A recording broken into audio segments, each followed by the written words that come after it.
Welcome back to Real Phonies, where we take a love for movies and television and combine it with very little knowledge about movies and television. I'm your host, Christian. Joined with me are my co-host, Joseph. Yellow. And Jehu. Cacao! Here to do an annual tradition that we've done here at Real Phonies for, I don't know how many, 3 years now. Yep. We're going to talk about Oscar nominations, which is weird because nothing really came out last year. Nothing deserving of an Oscar, probably.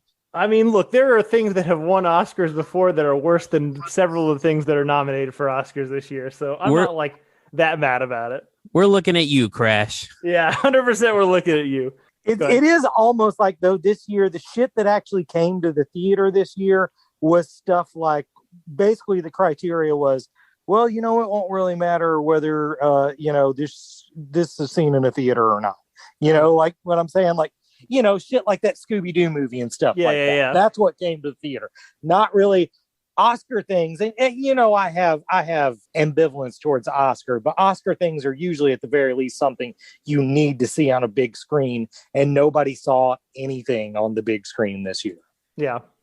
There was some, I think, freedom in that if we had chosen to, like, number one, I know we've complained a lot on the availability of Oscar films, especially before the Oscars happen. You could have solved that this year and just fucking put them on streaming services. Now, I get that a lot of them didn't get made because of COVID. I understand. But I feel like if you had small productions, you could have put the film out there for people to see.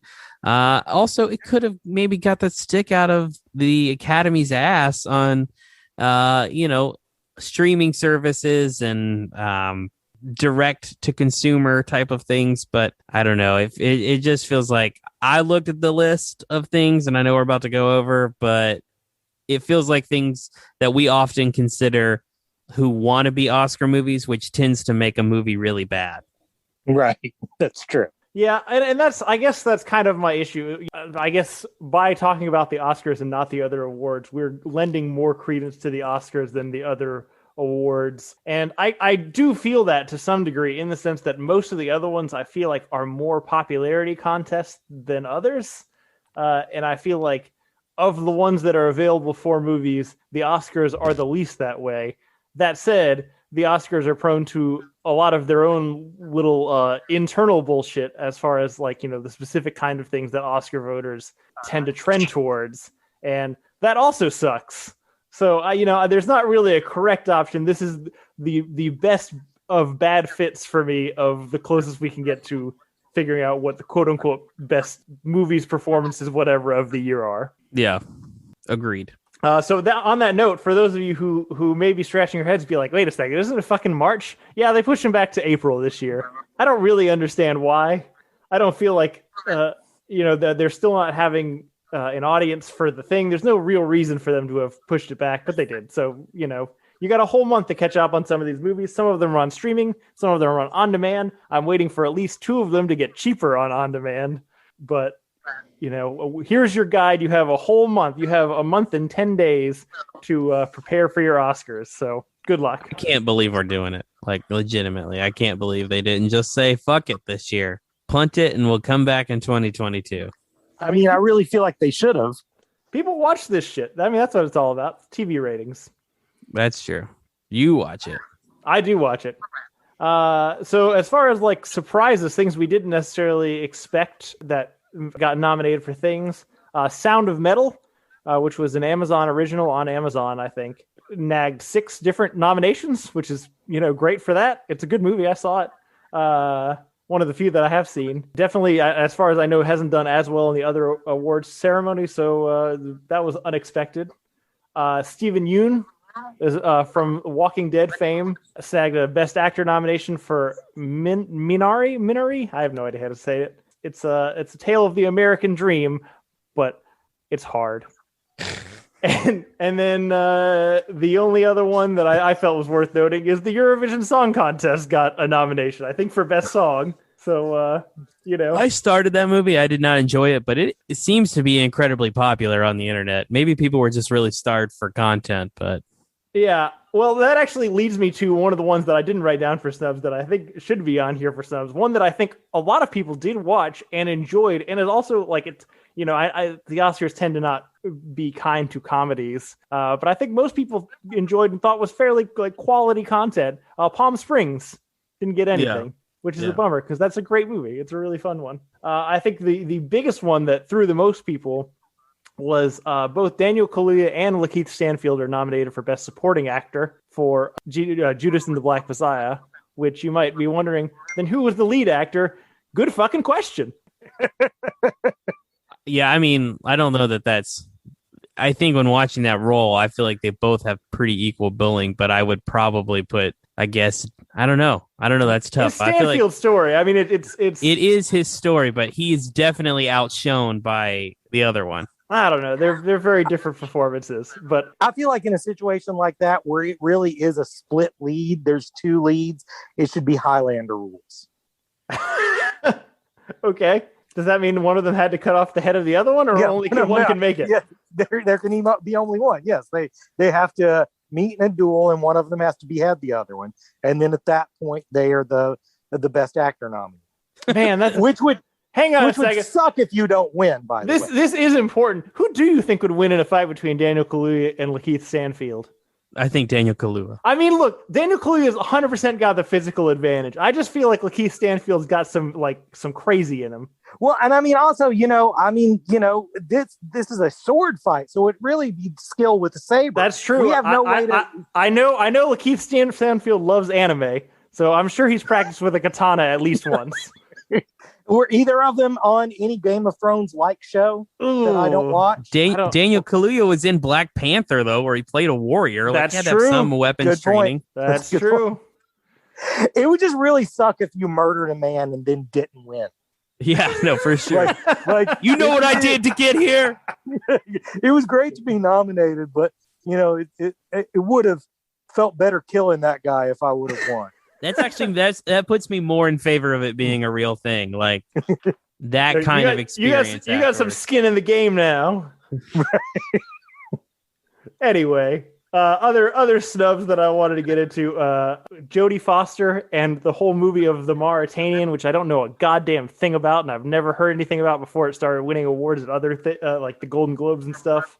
Best Picture, Da 5 Bloods, Ma Rainey's Black Bottom, and One Night in Miami were not on the list, even though I think, they only listed 1, 2, 3, 4, 5, 6, 7, 8. So there was room for 2 more. They're just assholes. I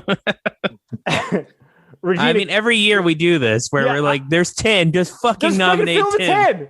It drives me crazy. Yeah.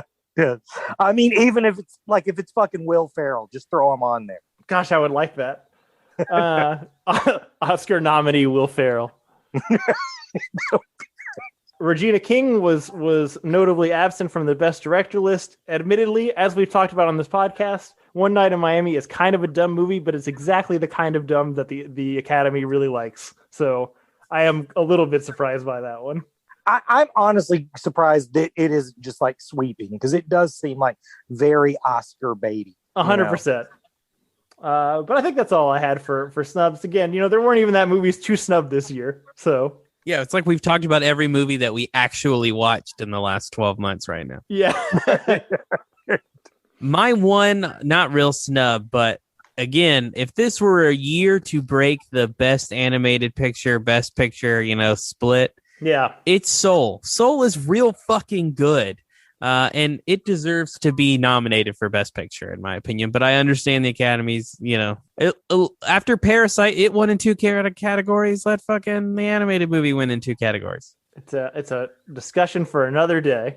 Well, is it? Because we're talking about Oscar nominations. No, it feels right. like it's the most appropriate day to talk about it. This seems like if we wait, we're not going to talk about it for another year. That's fine. We'll be doing this forever. Keep going. All right, I was going to go through the list of the the categories from the least exciting to actually really just in the order that it was on this website that I pulled it from, and do our predictions. So be ready on your hair trigger for which one sounds best to you, because we haven't seen most of these and we don't really have an opinion. This is going to be great. Yeah, this is great content. Best visual effects, which is usually the one where you put like your Avengers movies, but there were no Avengers movies. Right. So we got Love and Monsters, Midnight Sky, Mulan, The One and Only Ivan, and Tenet, which, oh God, there aren't even that many Tenet nominations. I forgot to mention that, but. I'm going Mulan because it's the one I watched. Did it have good visual effects? Yeah, it was a good looking movie. I'm still going to give it to Tenet because they're going to have to give Christopher Nolan something. Otherwise, they're not going to feel good about themselves. Hurt? I guess I should give it to Tenet because I that's the one I saw, but I don't feel strongly enough about it to say it is. I'm going no winner. Nobody should get to win. Okay. I like that answer for this year. If we can decide 2 people can't get nominated out of 10, why can't we just decide nobody wins? Everybody go back and do a better job next year. Yep. For production design, we've got The Father, Ma Rainey's Black Bottom, Mank, News of the World, and Tenet. I feel like it's got to be News of Mank. the World. It's a period piece. It's got to be Mank because it's about old timey Hollywood and it's black and white. Yeah, it probably will win. That's right. If there's like type music, then yeah, let it win. Sure, okay. Best makeup and hairstyling. We got Emma, Hillbilly Elegy, Ma Rainey's Black Bottom, Mank, and Pinocchio. I'm going to go Emma because I saw that one and I actually like that movie. That's also what I'd go with just because I like the trailer for it. Did anyone see the Pinocchio movie? Did anyone see anything about the Pinocchio movie? I saw the trailer. It looked real disturbing. Yeah. I didn't even know it had came out. Yeah. Well, it's like an Italian a prediction. movie. Yeah, it is. No, I'm going with nobody again. Nobody gets to win this. Okay. Best international feature film. Great. We don't know any of these, so just based on the name. This is our like most racist category. Honestly, it's less racist than it used to be as far as the category is, because it used to be just be best foreign film, and now it's at least best international film. But us picking solely off of a name 100% does not sound... No doubt. Another Round, Better Days, Collective, The Man Who Sold His Skin, or Quo Vadis, Ida? Definitely Man Who Sold His Skin for name alone. Yeah. Yeah, it's pretty universal. I can't not do it either. The best film editing, we got The Father, Nomadland, Promising Young Woman, Sound of Metal, and The Trial of Chicago 7. I'm going Sound of Metal. I don't know why. I just going for it.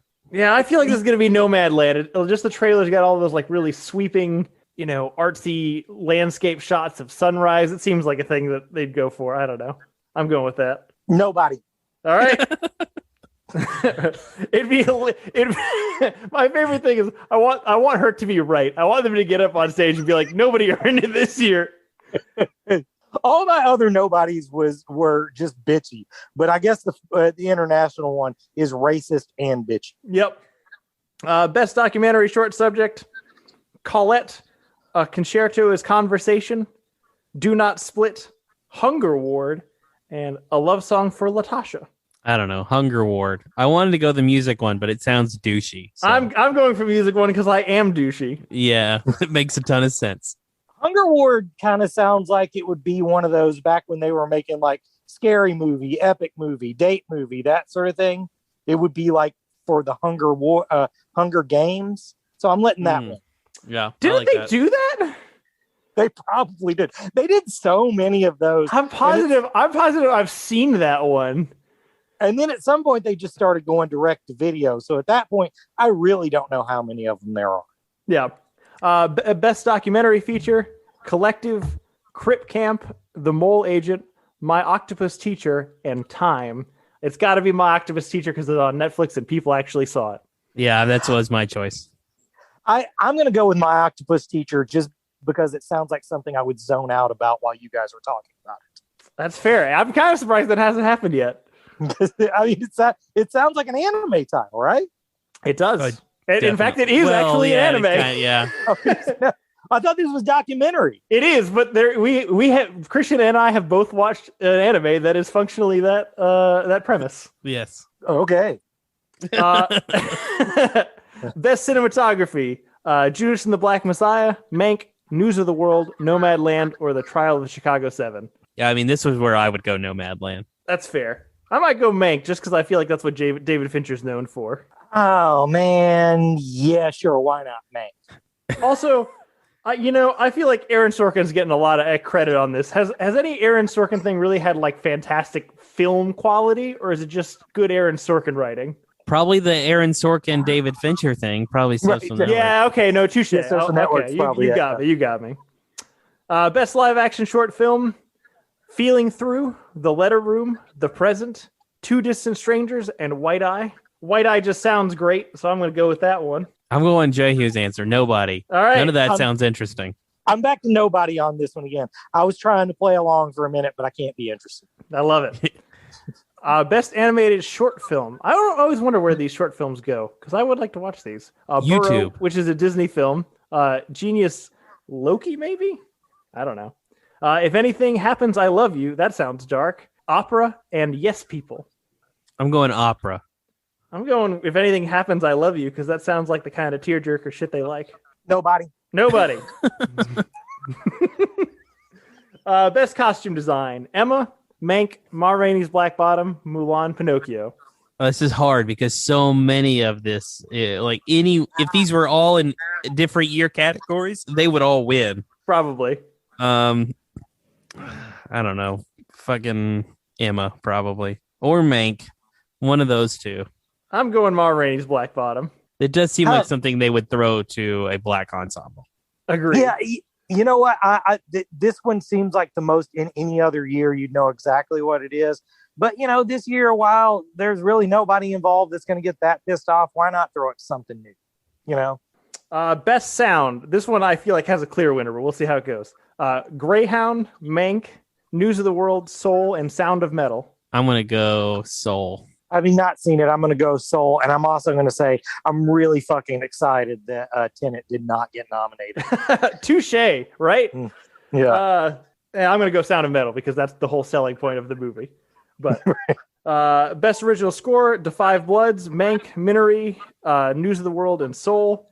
I'll probably go Soul here also. You know what? I shit on Trent Reznor a lot, but he's really made nothing but good stuff in movies. So here's the thing. I watched Soul and did not know Trent Reznor did the music until like 2 days ago. It's really outside of his wheelhouse, I think, and I quite liked it. It's pretty good. Also, he's double nominated here. He also did the score for Mank. He's been a busy little boy during quarantine. Right on. Well, good for. Why is he even bothering to stay in shape? You know what I'm saying? Like he stays all buff and good looking to tour in a band. Who gives a shit? If you can do this work, who wants to be in a band? For best original song, we got "Fight for You" from Judas and the Black Messiah, "Hear My Voice," Trial of the Chicago 7, Husavik from the Eurovision Song Contest, EOC, The Life Ahead, and Speak Now, One Night in Miami. I've seen two of these movies, and I don't remember either of those original songs. I'm going the Eurovision one just to fuck it up. I love it. Same with me. All right. That's our one unanimous pick. Yeah. Original screenplay: Judas and the Black Messiah, Minari, Promising Young Woman, Sound of Metal, and the Chicago 7. I'm going Sound of Metal just because of how hard you sold it to me. I'm also going Sound of Metal. It feels like the kind of shit that they'd go for screenplay. I'm going with Judas and the Black Messiah because I saw it and I liked it. That's a good reason. It's a good reason. Adapted screenplay. Please tell me what this is adapted from. Borat, the subsequent movie film. I probably should have mentioned that in surprises. The Father, Nomadland, One Night in Miami, and White Tiger. I'm going to use Jay Hughes' reasoning. I'll go One Night in Miami because it's the one I saw and I liked it. I think this is the one where it's clear that they easily should give it to One Night in Miami, but they're going to give it to The Father. It's definitely One Night in Miami is the most obviously adapted thing I've ever seen. Yep. So I would go for it just for that. Not only was Borat not adapted, but was it even scripted? Yeah, right? Like, isn't it mostly just well, to be fair, the pranks? screenplay has about 20 names in it. So I guess anybody who had a line was a writer. Okay. Best animated film, the most contentious one for this podcast. Onward. Can you fucking believe that came out last year? Yeah, forever ago. It was right at the beginning of quarantine. Yeah. Over the Moon, Shaun the Sheep movie, Soul, and Wolfwalkers. I don't know about you guys, but I saw how many are there? 5? I saw 4 of them, I think. Oh, did you really? Look at you. Yeah. You're a parent. Yep. And it's tough because Onward Over the Moon, and Soul are all great. I liked all of them a lot. Speaking of fucking disses, there's a song in Over the Moon that absolutely should win for best original song. It's What's Her Butt from Hamilton. Eliza. She's incredible in it. I'm going Soul. It's great. I'm also Really, going really Soul. great. It seems like the obvious choice. Yeah, I'll go with Soul. Even though I didn't see it, I realize I should have. You still can. You have Disney Plus. It's not That's true. outside your. Well, I should have by now. Oh, for sure. Yeah. Actress in a supporting role, Maria Bakalova from Borat. Apparently, Borat's getting a lot of love here. Glenn Close, who has never won an Oscar and probably won't this year either. Olivia Colman from The Father, Amanda Seyfried from Mank, and Yoo Jung-yeon from Minari. Well, this would be the year to give it to Glenn Close because it doesn't really count. But apparently, that movie is racist, like white racist as shit. 100%. I heard it's terrible. So I was gonna say, give it to Olivia Colman. She's Colman's great so in everything. Good. Yeah. Give her a second one. Yeah, Wait, no, we should all agree we need to give it to the girl from Borat for the fucking Rudy Giuliani bullshit. I'm rescinding my answer. I was about to do another bit. You're right. That's correct. I'm going with her too. Also, she was pretty good. Oh, good. Best actor in a supporting role. Both the leads from Judas and the Black Messiah. Leslie Odom Jr. from One Night in Miami. Paul Raci from Sound of Metal. And Sacha Baron Cohen from The Trial of Chicago 7. It's got to be one of the Judas and the Black Messiah ones. Yeah, I could be happy with either. I'll go Daniel, but I'll also go Daniel. But they're both really good in it. I'm going to go with Leslie Odom Jr. Even though Judas and the Black Messiah was a much better movie, like Leslie Odom Jr. was easily the best performance in that movie. And that's what I feel bad for. I feel like both the Judas guys should be in lead actor, and Leslie should have easily gotten supporting actor here. Right. I honestly would be happy if any of the three of them, because I thought they were all three great in their movies. Yeah. Best actress in a leading role, we got Viola Davis, Andra Day, Vanessa Kirby, Frances McDormand, and Carey Mulligan. You just stopped telling us the movies. You don't even give a shit anymore. Viola Davis, Ma Rainey's Black Bottom, Andra Day, The United States versus Billie Holiday, Vanessa Kirby, Pieces of a Woman, Frances McDormand, Nomadland, and Carey Mulligan, Promising Young Woman. Viola Davis. I'm going with Frances McDermott just because, I'm a mark for the Coens. Sure. Curveball here. I'm going Vanessa Kirby because I don't know anything about that movie, but it seems like the kind of surprise bullshit that would win. Actor in a leading role, Riz Ahmed, Sound of Metal, Chadwick Boseman, Ma Rainey's Black Bottom, Anthony Hopkins, The Father, Gary Oldman, Mank, or Stephen Yeun in Minari. Riz Ahmed. Here's the thing. Do you think nominating Chadwick is enough for the Academy? No, he'll probably win. Yeah. It'll be a Heath Ledger situation, but I don't know. I didn't watch that movie. I haven't seen it either.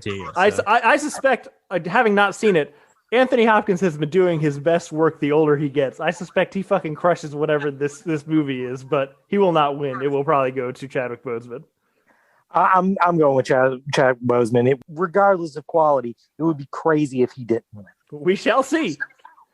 Best director, we got Thomas Vinterberg from Another Round, David Fincher for Mank, Lee Isaac Chung for Minari, Chloe Zhao for Nomadland, and Emerald Fennell for Promising Young Woman. I'm going Chloe Zhao because she directed Eternals. That's my reason. I like it. I'm going David Fincher because it's the Academy. I was going to go with nobody on this, but because of Christian's answer, I'm going with that. I love it. And then Best Picture, I'm not even going to tell you the options. What do you think is going to win Best Picture? I don't remember what was nominated. Having listened I'm going to go Judas and the Black Messiah. Okay. Actually, it might actually be Judas and the Black Messiah. I could see that being the big winner this year.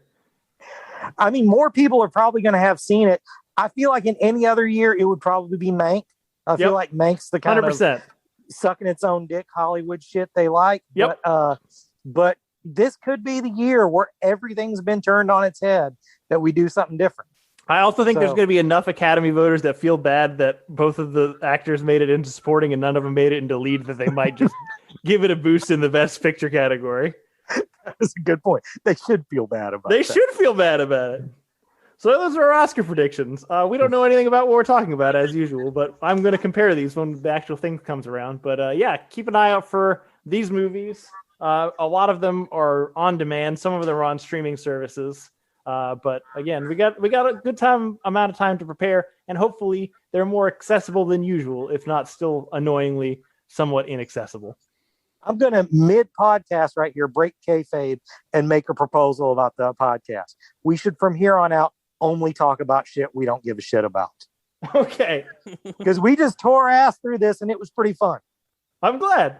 I don't know if it was fun to listen to, but hey. I think it would. I would have fun listening to this episode. But yeah, I think that's, unless you guys have anything else for the Oscar stuff. No. That's it for the Oscars. Another month from now, we'll come back to it, see how it goes. What have we been watching this past week, guys? So I was only going to talk about one thing, the thing I've been talking about for like 3 weeks. I finished it. And then I had like a life-changing event happen to me on Friday.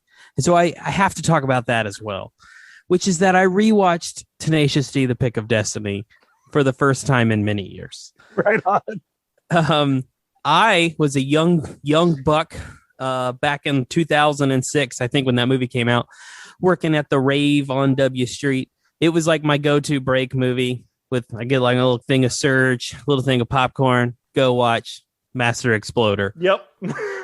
I've probably seen that movie upwards of 50 times. I connect a lot with it. Like when JB was a kid, like I had like a Dio poster and a Queen poster on my wall. And I grew up in like a conservative Christian home, and I had long hair and listened to the Devil's music. Like, I don't know. It's a stupid movie, but I love Tenacious D. I love the show. I love their music. I love the movie. I get it. But this time I'm watching it, I noticed a special little detail that I have never noticed before, which makes it all the more real to me. Flashback again.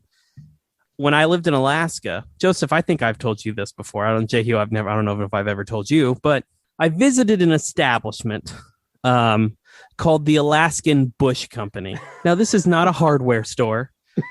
It is the most stereotypical idea of what an Alaskan strip club could be.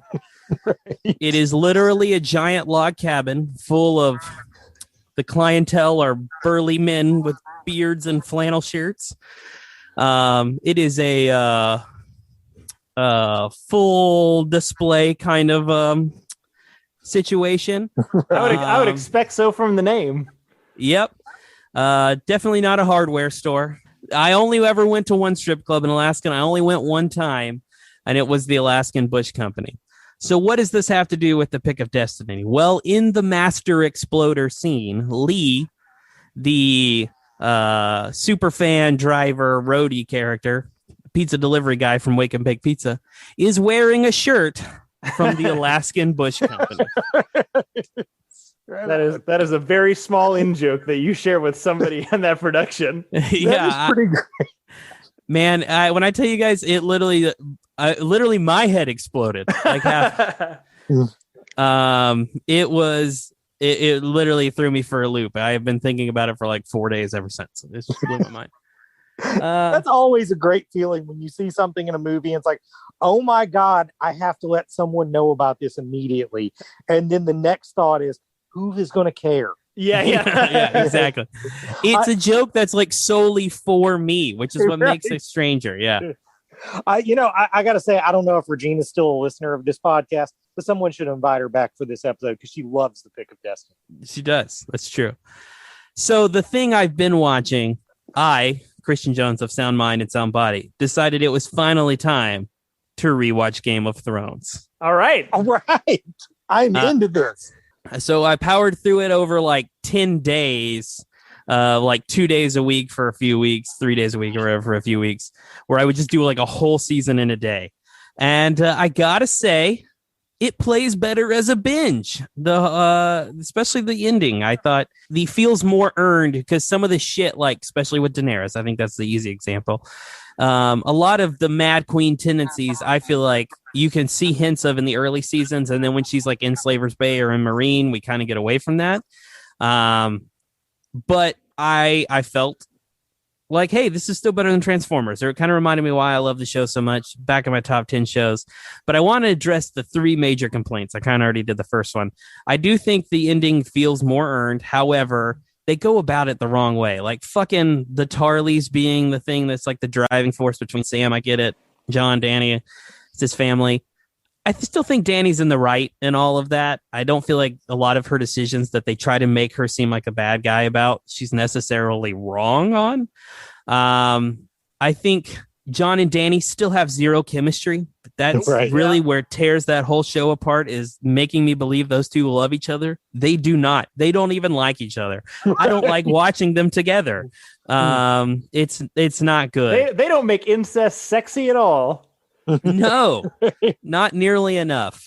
And then number 3, shit does happen out of order. The Night King fight should be the last fight of the show. I complained a lot when we did our reviews on it that the Long Night episode was basically not enjoyable because you can't see shit, and that's still kind of true. But I had a lot more fun. It was a lot more suspenseful with it this time, and maybe because my expectations were tempered. But that should be the end of the show, and I feel like there are a lot of things that they felt they couldn't do. Like Jamie and Cersei and other stuff. So they did it in that order particular. But I think there are like really simple solutions for all of that. Like fucking maybe Jamie actually does love Brienne more than he loves Cersei. Like 7 seasons of character development would tell me he does. Right. Or because he wants to die in the arms of the woman he loves. You don't have to take him back to Cersei for that. He could have died in Brienne's arms in the middle of the Long Night for that. Or the Mad Queen thing. Maybe, what's most important to John is saving the lives of Northerners. And maybe Dany gets to a point where she feels so threatened by the Night King or the death of her dragons that she just doesn't give a shit anymore and just starts blowing everything up. And that's when he feels like he has to kill her, because at what cost are they going to win? Like, I think we still could have got the same things if we had just fucking switched the 2 fights. But overall, good time. I did not waste my time rewatching Game of Thrones, which I was afraid I was going to do. I've been thinking of doing that. And, I wasn't as hard on the ending as a lot of people were. So that is encouraging, that it might be fun. I had a good time. I mean, look, I feel confident that I could go back through the first 5 seasons and have a good time, but I still feel like the last 2 seasons would frustrate me. I mean, they're not good. I'm not going to tell you that they're good. Are there 2 or 3 seasons after? I don't even remember. It's 8 seasons total. Oh, shit, yeah, 3 more. So, I mean, like when Dorne comes in on is not good, besides Oberyn. And God, Oberyn is so fucking good. Yeah. So good he's landed several big franchises on pretty much one role. Yep, he's only in 6 episodes. I know, It's great.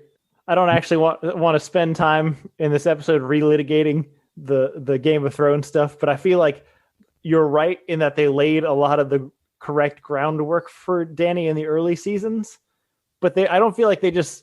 I feel like there was such an easy avenue in whatever season 7 or 8, whatever that is, to be like, she perceives the people of King's Landing as the people the traitors that murdered her family and put her in the position she's been in her whole life and are not her people at all. And I think that's a really easy sell for like, okay, no, this is a much more understandable motivation.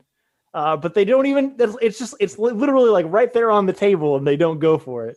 And it's completely agree. They think they have enough, and what they have to me is not inherently that bad. Like, Tyrion does get a lot of shit wrong, and a lot of her people do die. And so it makes sense why she would kind of be like, hey, this is how I've done it before. Let me do it again. And we were all fine when she did it in Slaver's Bay. Mm-hmm. But now that she's in Westeros, we're supposed to feel guilty or like she's too harsh.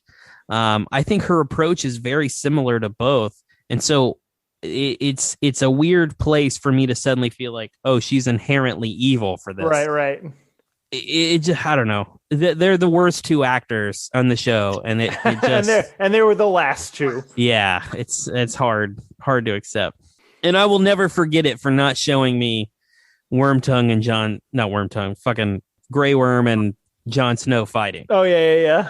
I mean, that seemed like, oh, shit, this is about to go down. But instead, we got that weird time jump break. That was lame. Yeah. But that's all. All right. Hurt. Well, one thing I'll mention, a few weeks ago, I talked about Law and Order, and I talked about how one of the things with Law and Order's its tell is when you recognize someone, that's who did it. But a thing I've noticed, these are getting old enough now that you've got to check what year it is to make that call. For example, I watched one the other day with Pedro Pascal, and I was like, oh shit, he did it. But he didn't do it because he wasn't the thing yet. 2007. Yeah. He was very sexy back then. His face was much more angular back then. Oh. He's a little puffy now. Yeah. So the other day, short version, I got kind of bummed out. I was like, what can I do to not be bummed out? And I decided I was going to go buy myself a toy. This worked in the 7th grade. Why wouldn't it work now?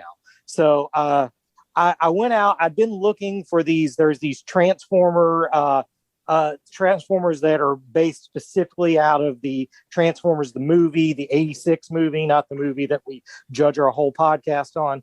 Yeah. And, they're sort of done in that design and that color scheme. And I'd seen the Hot Rod a few weeks ago and not picked it up. And then it was gone. And I've regretted it ever since. I was like, so I'm going to go to every place in town and see if I can find it. I didn't find that, but I found the Grimlock, which I thought I would never have. And also, from my personal history, I owned all of the other Dinobots except for Grimlock as a kid. So this was very fucking exciting for me. So I bought that shit. I brought it home, and it made me not depressed anymore. Yay! Things do fill a hole in your heart. Right, they do. I don't need Jesus at all. Maybe I'll hold that on Judgment Day. I'll hold my Transformers. It's like I never got on board, but I do have this. Do you want it?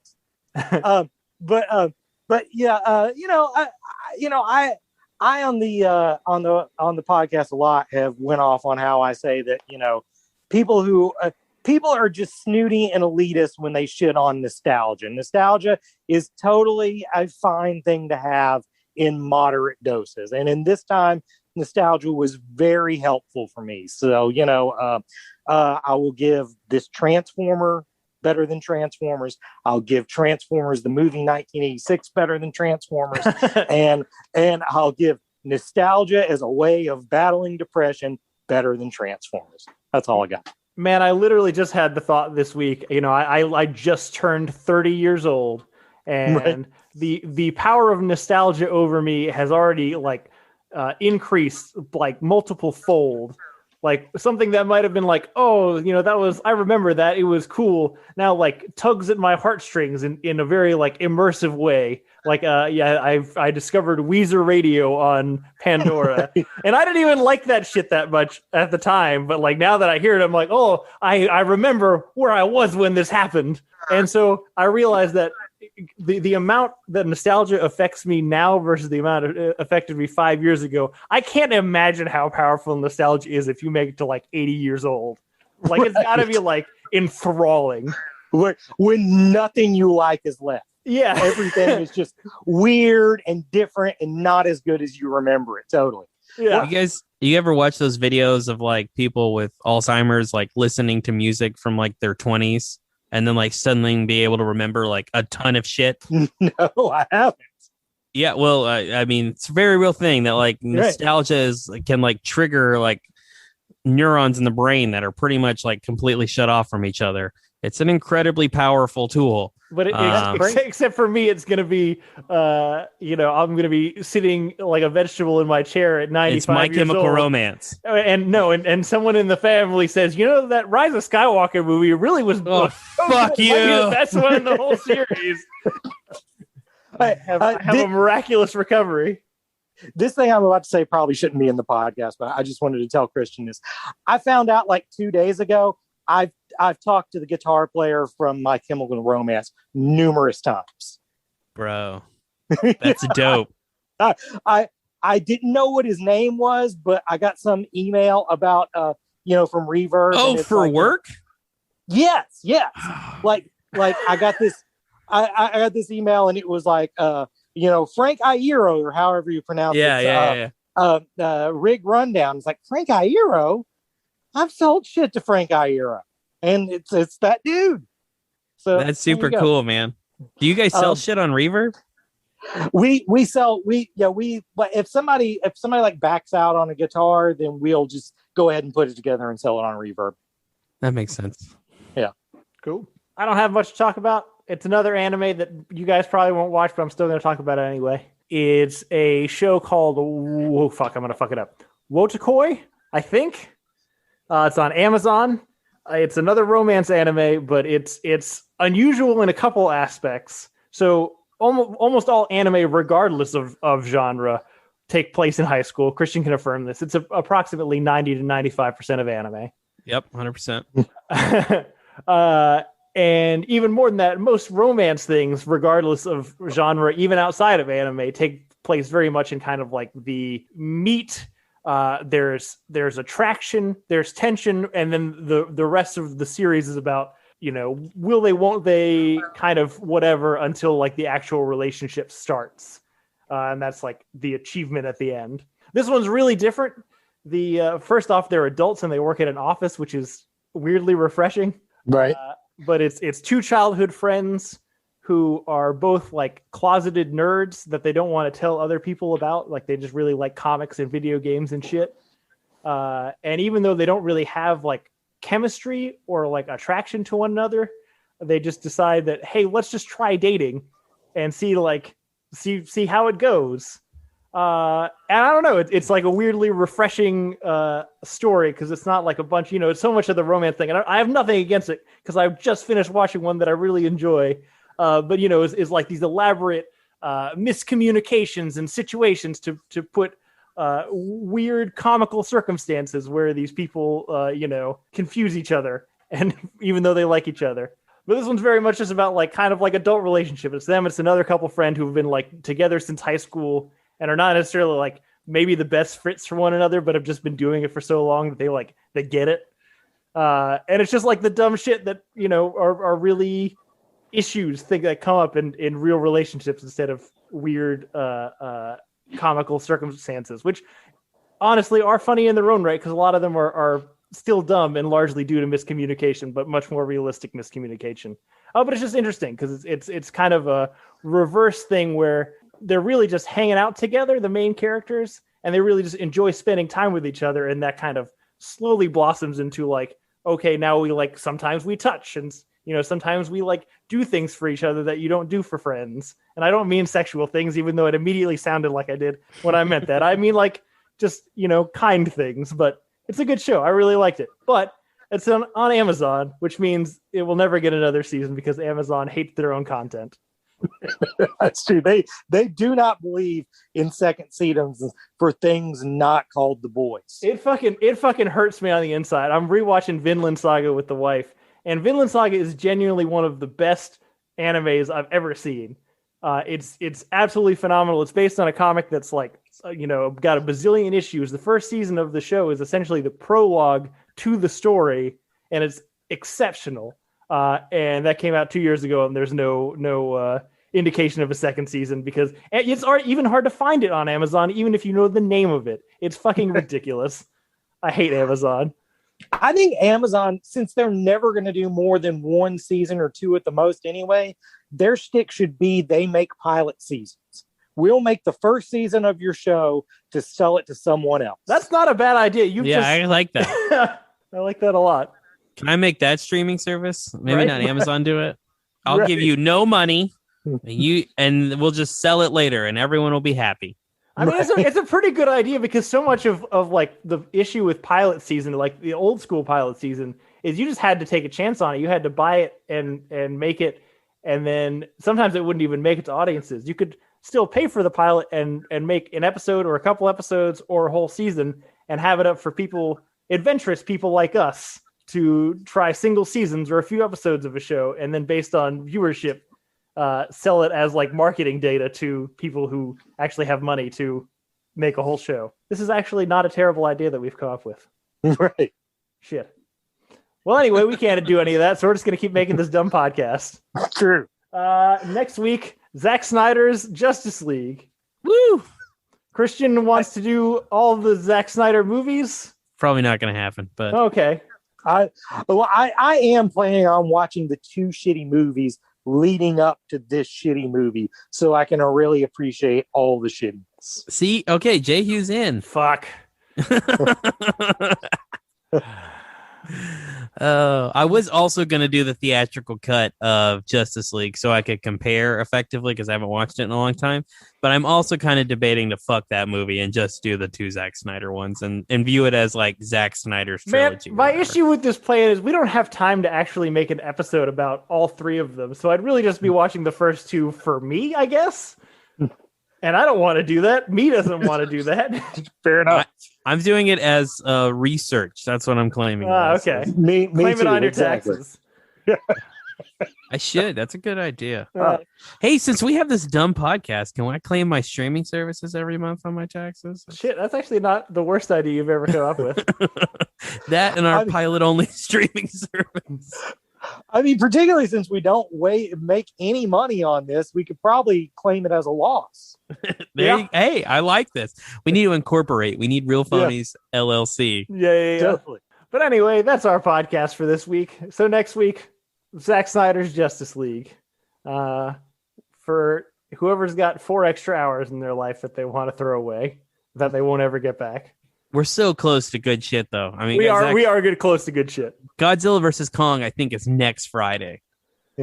See, just going into this, how do you want this to fail or succeed? I'm not talking about quality. I'm just talking about how it's taken by the public. I want it to succeed because I just want further reason for DC to have no fucking clue what they're going to do. That's exactly what I was going to say. I just want it to muddy up the waters further. I just want them to be like, well, what the fuck do we do now? This is the one thing we decided we weren't doing.